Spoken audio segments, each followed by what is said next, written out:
В этом видео рассмотрим самые популярные на сегодняшний день теории, которые касаются существования параллельных вселенных и второй такой же Земли.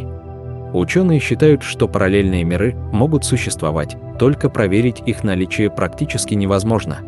Первая теория – бесконечное расширение. Одна из теорий основана на гипотезе об ускоренном расширении Вселенной. Этот процесс называется космической инфляцией. Чем дальше от Земли, тем Вселенная расширяется быстрее.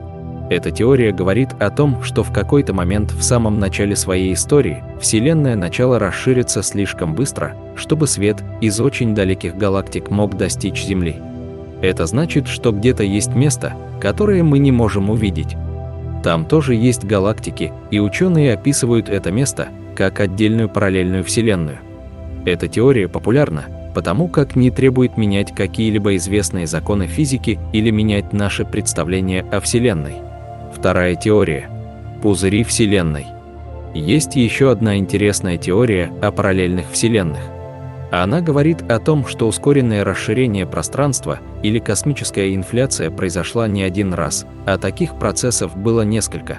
Они произошли сразу в нескольких местах сразу после Большого взрыва. В результате были созданы отдельные пузыри Вселенной, и в этих разных пузырях оказались отдельные типы материи. Это значит, что в разных пузырях законы физики могут работать по-разному. Согласно этой теории, каждый созданный пузырь также бесконечен, как и наша Вселенная, но отделен от нашего пространства. Ученые считают, что таким образом можно объяснить отсутствие некоторых частиц, которые должны быть в нашей Вселенной, но еще не обнаружены. Это касается магнитного монополя гипотетической элементарной частицы, которая имеет только либо отрицательный, либо положительный заряд. Эта частица может существовать в другом пузыре Вселенной. Теория номер 3. Множество параллельных миров. Существует еще одна интересная теория, и она касается квантовой механики. Эта наука объясняет, что, вероятно, могут делать крошечные частицы. Если такую частицу запустить в стену, то она может либо отскочить от нее, либо пройти сквозь это препятствие. Квантовая механика показывает, какое из этих событий произойдет с большей вероятностью. Однако в математике нет ничего, что говорило бы о том, что должно произойти только одно из этих событий.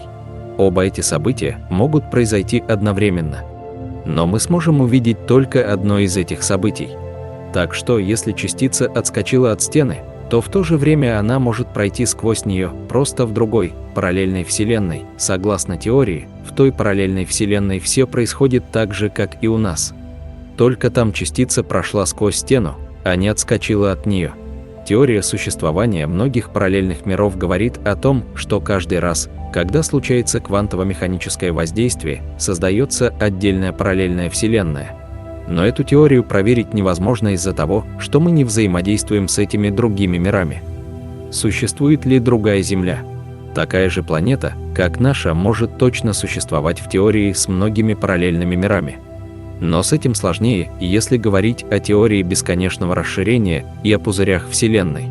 В таком случае, как это описано в вышеназванных теориях, существует шанс, что где-то в другом пузыре или в отдельной части пространства все произойдет так же, как и у нас, и будет создана такая же Земля.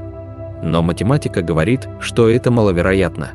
Вероятность того, что всего 1000 частиц дважды взаимодействуют одинаково, составляет 1 к 10 в степени 2477. Это число 10 с 2477 нулями. Во Вселенной гораздо больше частиц, поэтому шансы на появление еще одной Земли очень малы. Проверить эти теории невероятно сложно. Но, возможно, их смогли проверить ученые из параллельной Вселенной. Спасибо, что досмотрели это видео до конца. Если это видео было для вас полезным, не забудьте подписаться и поставить лайк. До новых встреч!